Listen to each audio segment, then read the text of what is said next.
Joy. I'm Sarah and I am back to share with you my most often requested recipe for energy bars or bites.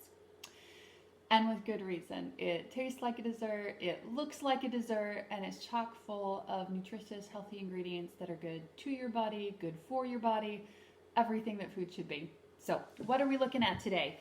It is the Almond Joy Bar recipe. This is not my own recipe. This is from the Running on Real Food blog. Fantastic resources. Highly recommend that you check it out. Full of great recipes. Most of my bar and bite recipes come from that website.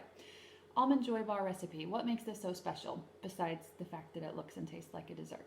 Well, it is gluten-free.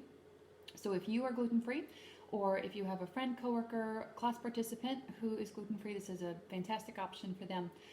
Also, it has the option to be vegan. So, what are we going to need today? First up, we are going to need our Medjool dates, the star of all of my energy bar and bite recipes. Medjool dates, you can find these at Aldi in the produce section. They're near the food scale by the bananas, grapefruits, oranges, that area. These do have pits in them, so you'll want to remove the pit. It's not hard. Just break open your date, and inside, find the pit, set it aside. There you go. A word about your dates. If they've been sitting in the refrigerator for a while, they might get hard and kind of crusty. If that happens, they can be salvaged. Just pour hot water over them. Let them soak for about 5 or 6 minutes in the hot water. They'll soften right up and be good as new. Okay, that's our dates. Next, we are going to need unsweetened coconut flakes. You can find these at Walmart right next to the sweetened coconut flakes in the baking aisle. We also need unsalted almonds. I get these at Aldi. Sea salt, fine. They don't have this at Aldi, but you can find it pretty much anywhere else. Same with almond extract. Haven't found it at Aldi, but most other places carry it. This you can find at Aldi. 85% dark chocolate cocoa. Now, here's where you have the option to make this a vegan recipe. If you get dairy-free chocolate, it'll be a vegan recipe.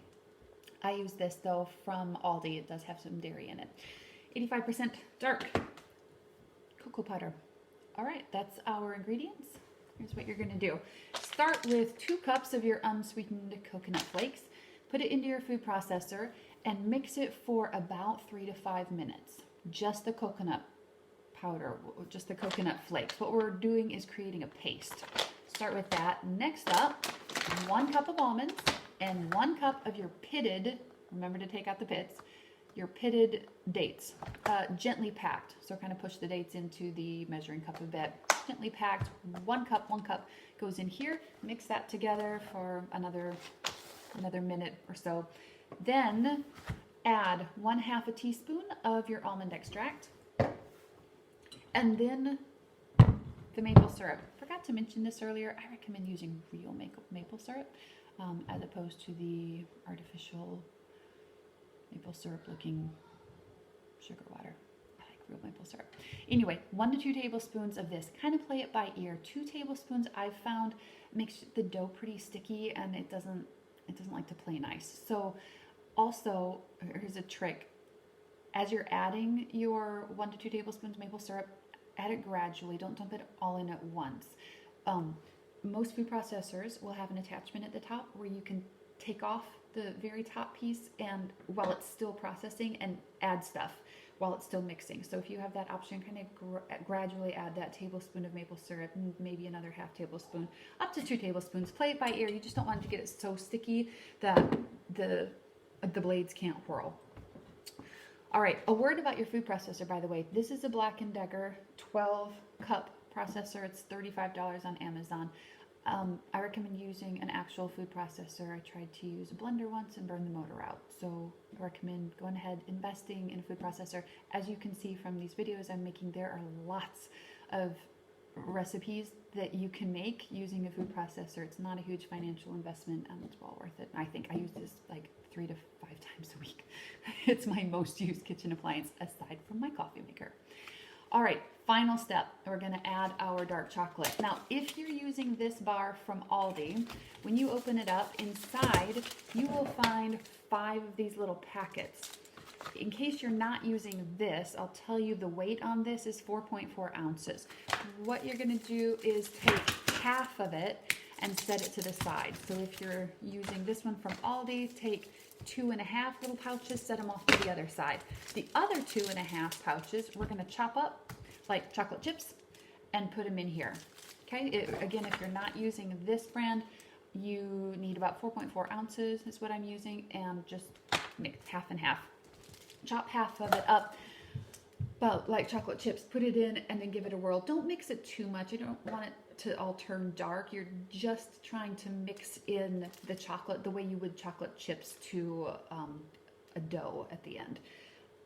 If you find that your dough has become too sticky, this happens to me sometimes, and it doesn't want to mix well, you could actually even do this final step by hand.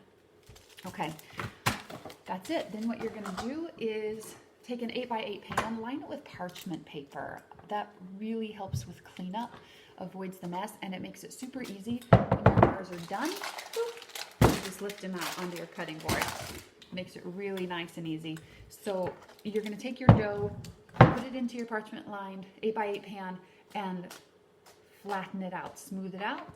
Then that chocolate, remember the other half of the chocolate that we set aside, put this in a microwave safe dish. It's going to take about a minute to melt in the microwave. Check it every 20 to 30 seconds and stir it. You don't want burned chocolate.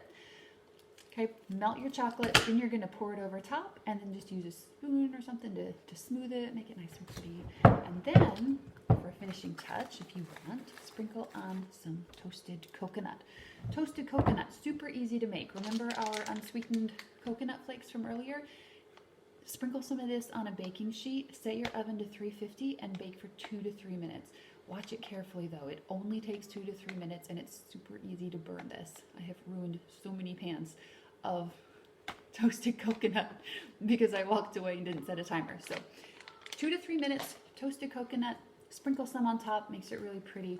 Another option around the holiday times would be to use some festive sprinkles, Christmas sprinkles, 4th of July sprinkles, happy birthday sprinkles, whatever, make it nice and pretty. Then last step, just cut them, and this is what the final product looks like. Little chocolate squares, little toasted coconut on top, and